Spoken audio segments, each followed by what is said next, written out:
আজকে আমি তৈরি করছি ক্যারামেল পুডিং রেসিপি। তো সম্পূর্ণ রেসিপিটি স্কিপ না করে আমার সাথেই থাকুন। এখানে আমি 1/3 কাপ চিনিকে ক্যারামেল করে নিচ্ছি।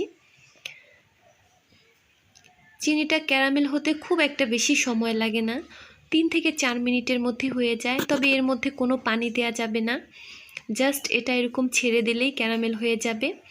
এবার ক্যারামেলটা আমি বাটির চারদিকে হালকা করে গড়িয়ে নেব। তবে এটা ঠান্ডা হওয়ার আগেই গড়িয়ে নিতে হবে। এরপর লাগবে বাকি ইনগ্রেডিয়েন্ট। আমি এখানে 4টা ডিম নিয়েছি। প্রথমে ডিমগুলো আমি ফাটিয়ে নিব।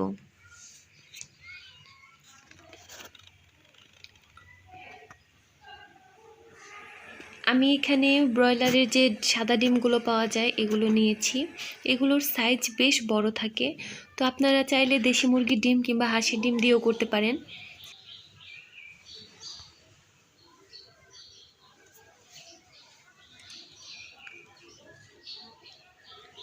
চারটা ডিম আমি এরকম করে ফেটে নিব এখন হ্যান্ড হুইস্কের সাহায্যে। ডিমটা একটু ভালো করেই ফেটে নিতে হবে।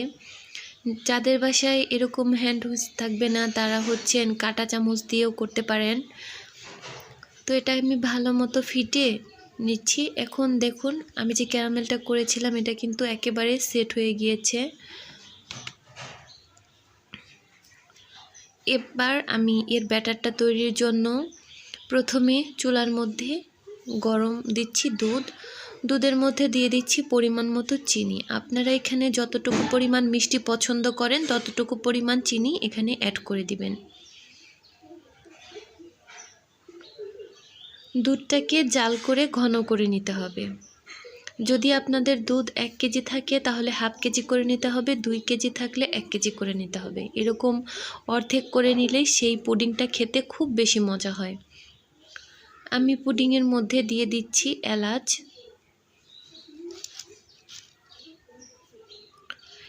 আমি এখানে 3টা দিয়েছি বড় সাইজের, এবং এর মুখটা ফাটিয়ে দিয়েছি, এতে করে ঘ্রাণটা ভালো মতো বের হবে। এরপর এটাকে আস্তে আস্তে করে নাড়তে হবে।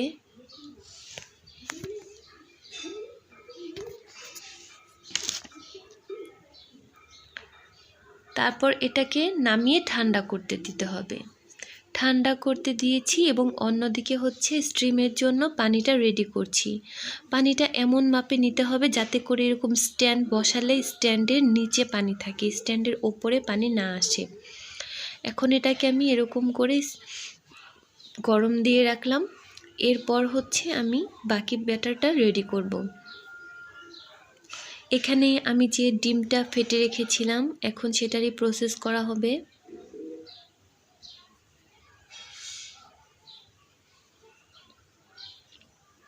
ঘন করে রাখা দুধটা যখন কুসুম গরম হবে তখনই এর মধ্যে দিতে হবে। একেবারে গরম দুধ কিন্তু দেয়া যাবে না। তো এর আগে যে এলাচগুলো আমি দিয়েছিলাম সেগুলো ফেলে দিচ্ছি। দুধটা এমনভাবে দিতে পারবেন যাতে করে আপনার আঙুলটা সহ্য হয় সেরকম, না হলে ডিমটা কিন্তু ছানা কেটে যাবে। দেখুন আমার দুধটা পারফেক্ট ছিল, সেজন্য এটা ছানা কাটেনি। এবার এখানে দিয়ে দিচ্ছি আমি 1/3 কাপ কনডেন্স মিল্ক।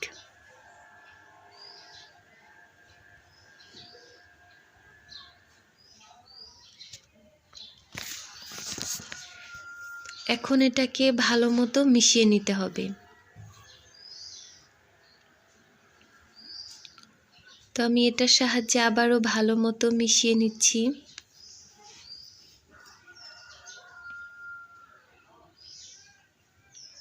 চিনিটা যে যার পছন্দ মতো দিয়ে নেবেন। কনডেন্স মিল্ক ব্যবহার করলে কিন্তু চিনিটা একটু কম লাগে, এটা মাথায় রাখতে হবে, না হলে অতিরিক্ত মিষ্টি হয়ে যাবে, যেটা খেতে আসলে ভালো লাগে না।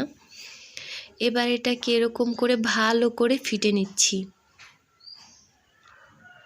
লক্ষ্য করুন আমি কিন্তু এটাকে অনেক সময় ধরে ফিটে নিয়েছি। আপনারাও কাজগুলো কিন্তু ধৈর্য সহকারে করবেন, তাহলে আপনাদের পুডিংও একদম পারফেক্ট হবে।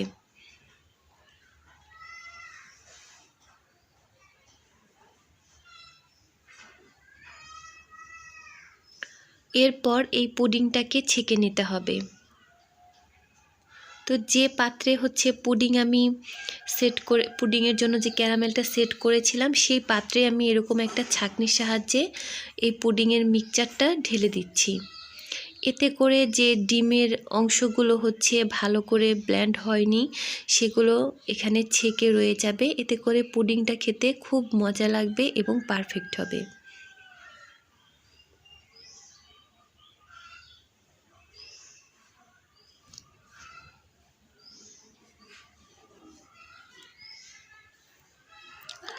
এখন মোটামুটি প্রাথমিক ধাপ আমাদের শেষ হয়ে গিয়েছে। দেখুন,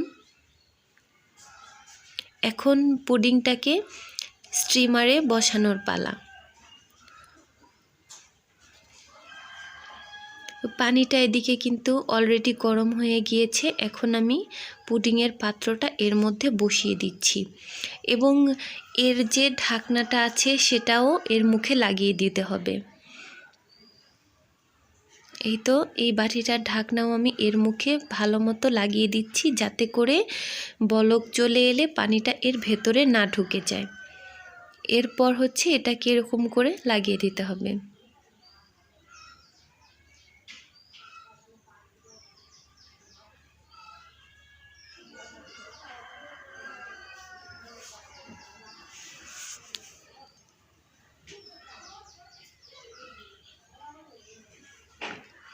এবার এটাকে 15 থেকে 20 মিনিটের মতো মিডিয়াম টু লো হিটে এটাকে হিট করে নিতে হবে।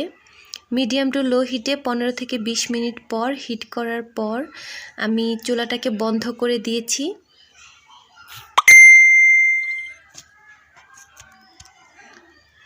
এবার এটাকে একটু ঠান্ডা হতে দিব। একটু ঠান্ডা হলে খুলে দেখছি যে এর ভেতরটা হলো কিনা। আমি একটি কাঠি ঢুকিয়ে টেস্ট করলাম যে ভেতরে কোনো কিছু বের হয়নি, তেল তেলে হয়েছে, তার মানে হচ্ছে আমার পুডিংটি হয়ে গিয়েছে।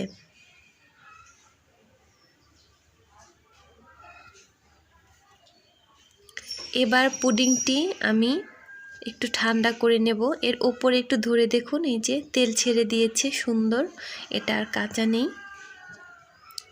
তো পুডিংটি এখন নর্মাল ফ্রিজে কিছুক্ষণ রেখে দিতে হবে, কারণ পুডিং একটু ঠান্ডা ঠান্ডা হলে মজা লাগে খেতে। তো 2 থেকে 2.5 ঘন্টা পর আমি পুডিংয়ের এই বাটিটি নর্মাল ফ্রিজ থেকে বের করে এনেছি। এবার একটি ছুরি দিয়ে এরকম চারদিকে হালকা করে ছাড়িয়ে নিচ্ছি, যাতে করে সুন্দর মতো বের হয়।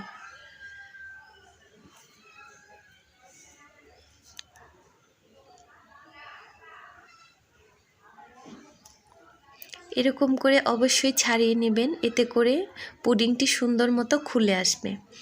তো এটার একটা টেকনিক হচ্ছে এরকম প্লেটটা উল্টে দিতে হবে, দেন হচ্ছে এটাকে এরকম করে উল্টে দিতে হবে, তাহলে খুব সুন্দর করে পুডিংটি কিন্তু বাটি থেকে খুলে আসবে। দেখুন কত সুন্দর হয়েছে পুডিংটি। বাসায় যে কোনো গেস্ট আসলে অবশ্যই এরকম পুডিং বানিয়ে দিতে পারে।